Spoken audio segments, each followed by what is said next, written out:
Moving on, question number 2 comes in from Peter. Hi there, Peter. Thank you for your question and for being part of the amazing WiggyWam community. Peter says, I'm thinking about calling it a day within my legal practice and cashing out by putting it up for sale. Do you have any tips on getting the best possible price for my business? All right, well, that's a nice, short, simple question, Peter. Thank you for that. Well, I don't know whether it's simple, but it's certainly short. Let me give you some pointers on this one, Peter, if I can, please, because I've looked at a lot of different businesses, particularly legal practices as well, over the course of the last probably 3 or 4 years, I would say. And there is a massive difference between those that fetch the really good prices and those that either fail to sell or have to close because they can't find a buyer, or are in some other way put out of business. And you haven't given me much information to go on here, Peter, so I don't have a lot of information around, the cash flow of your business or the profitability or the turnover or the client base or the type of work that you do. All that sort of thing has a bearing. But one of the biggest things that I've seen, particularly in relation to legal practices, is that a lot of them are quite small businesses. And what I mean by that is that you have either 1 or 2 practitioners within the business, and then they have admin support staff underneath them. And the real challenge you've got is that when you leave the business, okay, if you're the one with all the knowledge and the contacts and the resources and that sort of thing in your head, then when you leave, all of that knowledge and information and resources goes with you. And you are, in effect, the business. And this is what prevents so many people from getting the value that they feel that they've built up in their business. And it's more painful for solicitors and legal practitioners because they feel that, first of all, they've had a good profession and it's a reasonably well-paid profession. And so as they've spent 10, 20, 30 years in their business over, building this thing up, they automatically assume that it's worth an awful lot of money. But coming back to the point I've just mentioned about, you being the business, and when you leave the business, all of that goes with you, then you can hopefully see there's some obstacles there in terms of trying to attract a buyer in the first place. And then secondly, once you've got a buyer, actually then extracting as much value as possible from it. And that can be a real major challenge. And I've had this with a number of different sellers, particularly looking at small businesses. And the most recent person I spoke to, who was a self-employed conveyancer, he was just looking for an astronomical figure for his business based on the fact that he was it and he was leaving.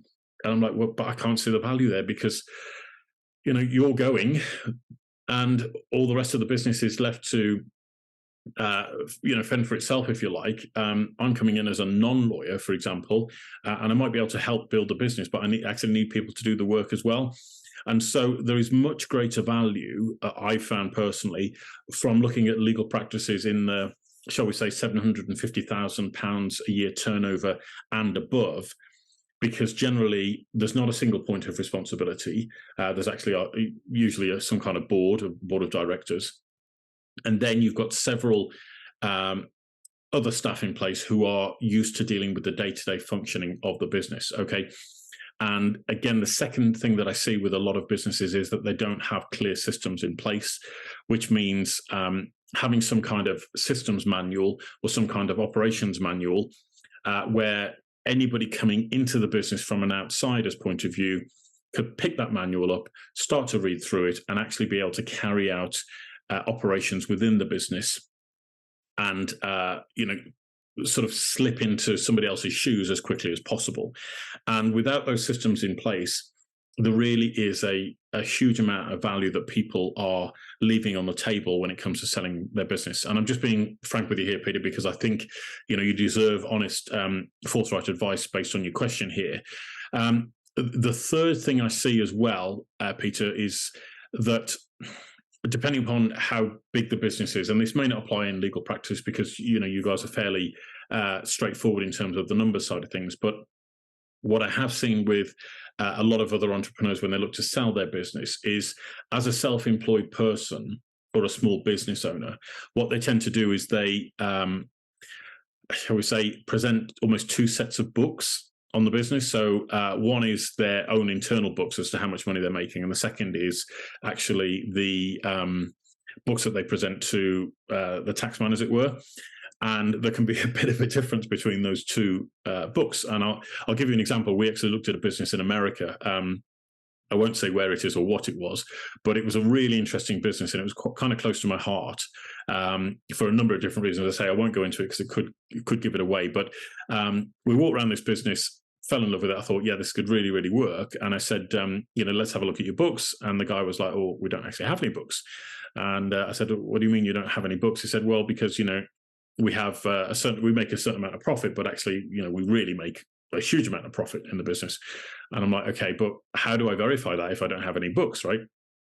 And the guy's response, I kid you not, the guy's response was actually to say to me, look, I can literally show you a room with a pallet full of cash on it, literally like kind of Breaking Bad scenario. And I was like, yeah, but that doesn't really work for me because, this business could be failing, and I don't know because none of the books are there to evidence it. And what I suggested was that we would strike a deal based on I would make them payouts over the course of the next 3 years based on the performance of the business going forward. So if it failed within the first year because actually the business was ruined and pulled all the cash out of it, then I wouldn't actually pay him anything for the business, right? But this two types of books or three types of book scenario that people produce within their business is one of the things that holds them back in terms of the value, because clearly any business wants to show a reduced amount of profit so that they pay less tax. But when it comes to sell, it's very difficult to say to somebody coming into your business that, well, actually we make more profit than we've said on our books, but we just do that as a tax exercise, because how, again, can they verify whether or not these figures are true? And that's certainly one of the things that I think causes a major stumbling block for a lot of sellers trying to maximize the value from their business. So the only way to get around that is to produce, forthright and honest books over the course of 2 or 3 years, because most buyers will want to see the performance over the course of the last 3 years. And of course, we've had COVID in that period as well, which will no doubt have a knock-on effect on most businesses, but either they've taken on more debt as a result of trying to manage that period, or they've seen a drop in income, potentially both, and lots of profitability. So without clear books and without systems and, without a proper business structure, if you're the sole person leaving the business, then unfortunately, a lot of value disappears from the business.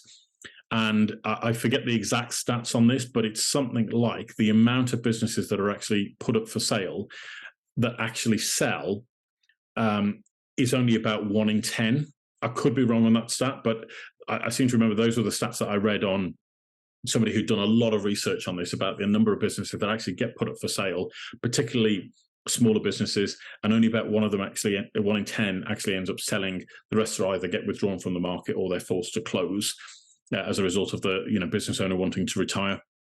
So I think this is not quite as simple as throwing the business up for sale and selling it. If you've got systems in place, if you've got a board of directors in place, and you've got operations that are happening day in, day out, and the business is running smoothly, and you get to spend 3 months a year on a beach and the business just carries on ticking over and making a fortune, then you're in a great position. And the business will fetch, or should fetch a tidy sum. But if it's like most businesses that I see, you're going to have to work hard to extract value. And one of the biggest things I can tell you, Peter, if you want to extract the most value, would be to offer some form of seller financing for the buyer coming in to buy the business. Okay, and what that effectively means is that you're creating an IOU between you and the buyer, and you would oversee that relationship very carefully over the course of the term of the deal that you've agreed. So it might be what we call a 3-year note or a 5-year note between you and the buyer, and the buyer would effectively pay you interest on the outstanding balance if that's what you want, and also stage payments on the outstanding balance over the course of that term. And if that sounds a little bit complicated, let me know, and I'll happily fill you in on a bit more detail. But that's one of the quickest and easiest ways, in my humble opinion, for you to get the most value, because what you've got to bear in mind is any buyer coming in may not have all of the cash that you want in order to allow them to buy it. And then if they're going to go off to try and raise that money, there could be many obstacles that are put in place by potential lenders, such as banks and building societies. They may only provide a certain amount of the cash needed to buy it, and there might be, you might be hugely adrift on the numbers. So if they're putting a little bit of skin in the game, it's helpful for you to oversee the operation during the course of the term, but also for you to offer seller finance, and that, I think, will help to get the most value out of the deal. All right, so I hope that helps, Peter. I'm happy to answer any more questions you may have on this, because it is an exciting time and can be a time fraught with frustration. I do see a lot of business owners get really excited about putting their business up for sale, and they think, it's going to be great. I'm going to put it on the market. Who wouldn't want to buy this opportunity? And then it goes on the market, and the business broker doesn't help, by the way. Who usually business brokers talk a really great game. They'll take cash off the seller up front, and then months will go by without potentially much interest or much serious interest, and then the seller gets disheartened, and then it becomes more awkward. And one of the final biggest things to say, Peter, is that when sellers have made that decision to sell their business, at that point they've kind of mentally checked out, and as a consequence, the performance of the business can start to drop. So if you're not careful, if you're not executing this quickly, then you can actually see the performance of the business start to drop, because actually you've already decided, I don't really want this anymore. You're not going to put the same love, care, and attention into it as you would have done perhaps when you're starting up the business. And as a consequence, the performance can begin to slide, and it can actually become a depreciating asset if you're not careful. So lots to think about there, Peter. Hope I've not thrown too much at you, but certainly let me know if there's anything more I can do to help you on that one, and I'd be glad to help you out. All right, best of luck. Thanks, Peter.